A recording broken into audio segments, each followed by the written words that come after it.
Vamos comparar o Paraguai é do tamanho de um bairro em São Paulo. É isso mesmo, né? Menos, né? Menos. Nós somos aqui, gente. Esse gigante que é maior que todos eles, né? Não gosto de ser o snob, mas espera aí. Não somos o Paraguai. Somos maior que isso.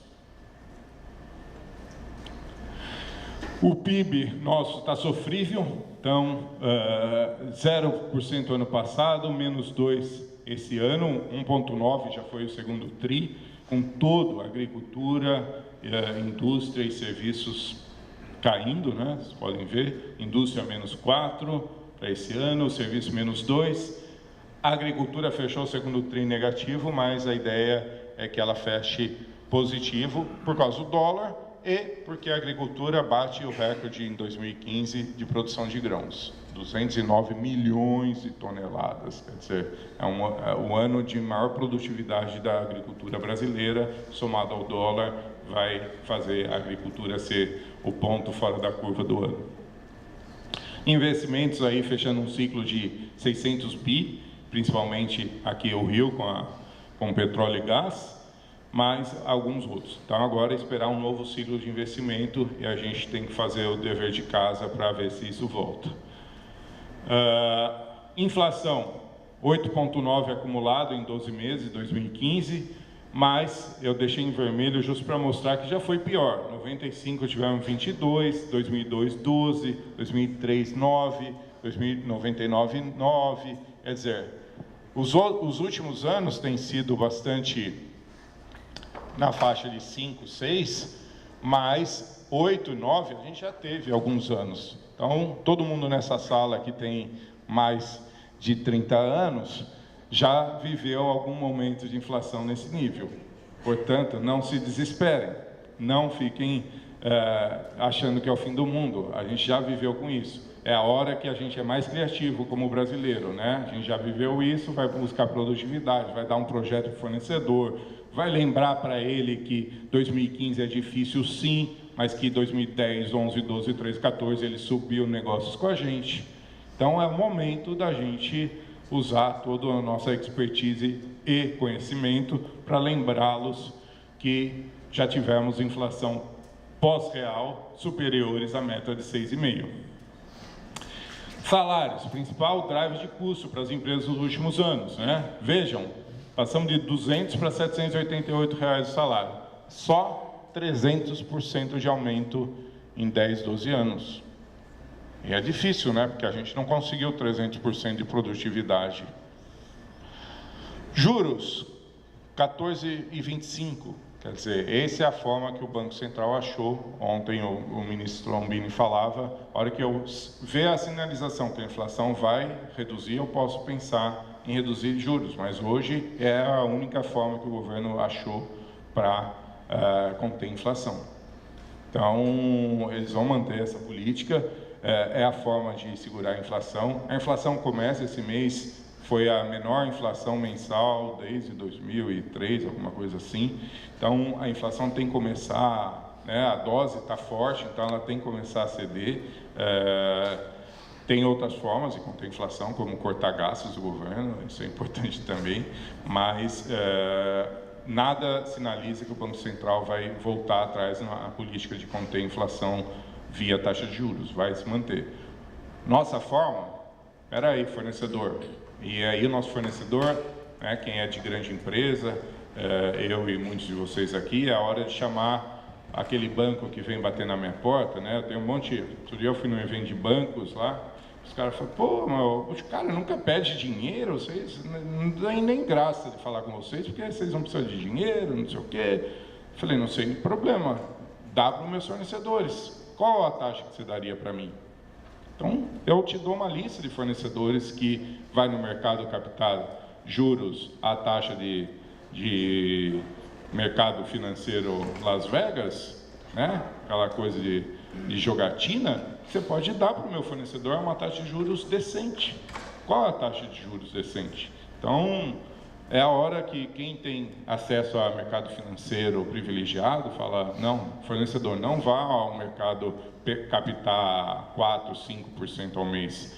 Vem a mim que eu tenho um banco aqui, 2 ou 3, toda a tesouraria dessa empresa aqui tem, que pode fazer uma taxa aí 1,90, 1,80. Isso sim é fair. Isso sim é o momento de você chamar o seu fornecedor e falar, vamos, quanto você capta, quanto você precisa, qual taxa. Câmbio, 3,5, o acumulado do ano é 3,06, se a gente peguei 3,5, que é os últimos 3, 4 meses de média, mas para dizer que ó, já foi, né, 3,53 em 2002, lá na eleição do Lula, já foi 2,90, já foi o pior momento de câmbio, e aí eu estava pleno projeto de construção da fábrica da Peugeot aqui no Rio, foi quando o câmbio era 1 para 1 em 98 e virou em janeiro de 99 2 para 1. Ali foi 100% de desvalorização, não foi 20, tá aí. Foi 100%.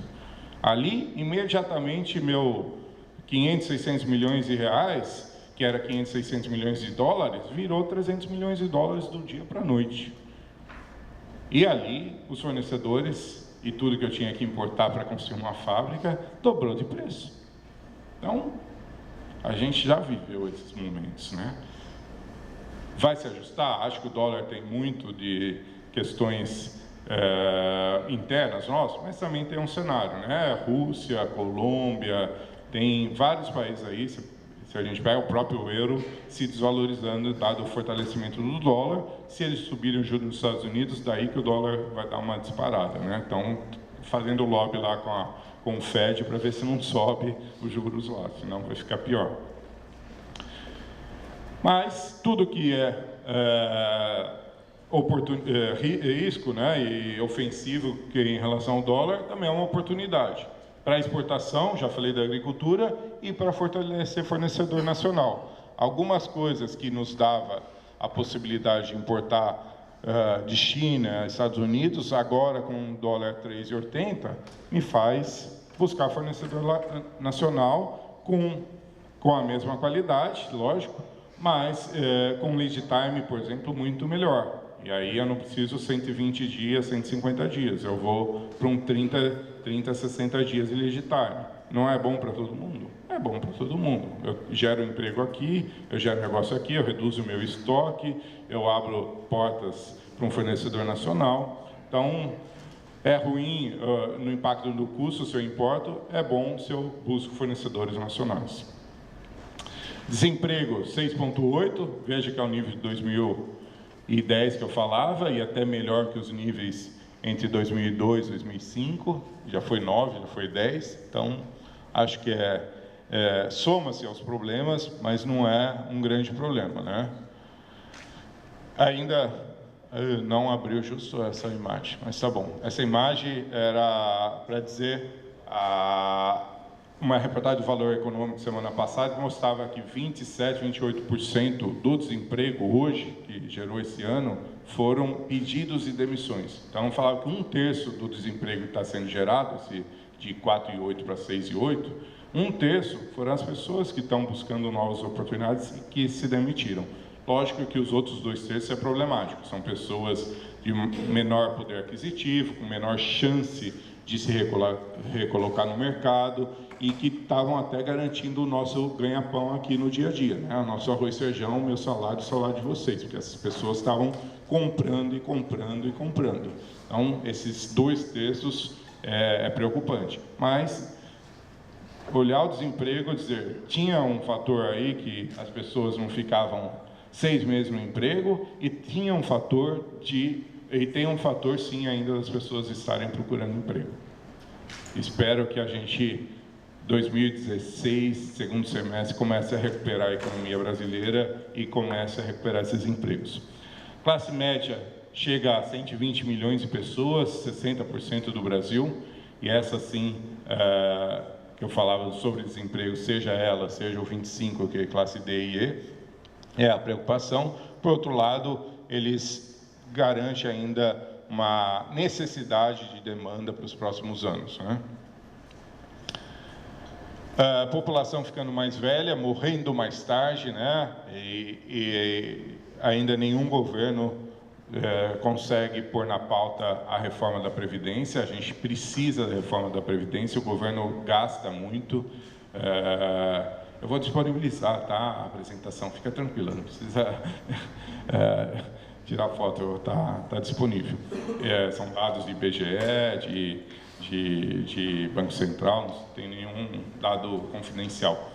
E a reforma da Previdência, ela tem que ser feita porque é um dos principais fatores de gastos desse país. Então, hoje, a pessoa se aposentar com 50 e poucos anos, quando ela vai morrer com 79, são 25, 30 anos. E não, antes se aposentava com 60 e a média a taxa de mortalidade era 65, 70. Então, você tinha 5, 10 anos para sustentar uma pensão. Hoje, você tem 25, e aí o governo vai começar a sangrar. Isso já foi visto na Itália, isso já foi visto na França, e alguns países tão socialistas como a França, por exemplo, já estão em 41 anos para se aposentar. Então, tem que se criar uma fórmula para os mais novos que estão entrando hoje no mercado, ficarem mais tempo, tem que ter uma fórmula que ajeite a aposentadoria. Senão, gente, lógico que quando a gente olha do ponto de vista pessoal é sofrível, mas em termos de Brasil, ou a gente faz uma reforma séria da Previdência, ou daqui 15 anos a gente vai virar uma Itália, a gente vai virar algum país que não vai ter condição de pagar a Previdência. O Nordeste ainda começa, é o BRIC do BRIC, que eu brinco, né? Onde ainda se cresce, onde se gera muita demanda, é lá que tem esse crescimento forte da classe média. Então, é um país à parte. Enquanto o Sul e o Sudeste está bastante flat o crescimento de PIB, o ano passado foi 0, lá foi positivo. Então, o Nordeste ainda é uma aposta. Alguns dados mais micros, né?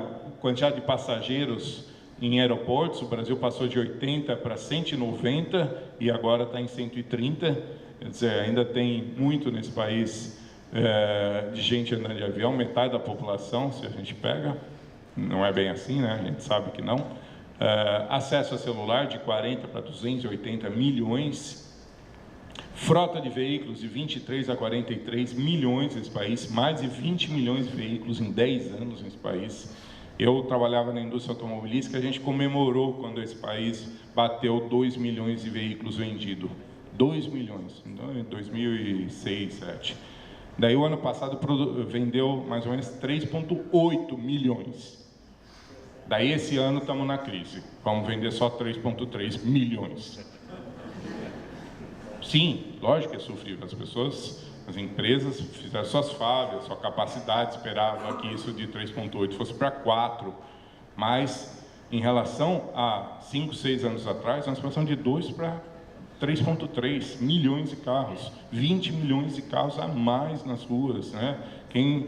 Eu morava em São Paulo antes de voltar para Curitiba, e quem é do Rio sofre, né? Sofre o dia a dia dentro das cidades com esses 20 milhões a mais, né?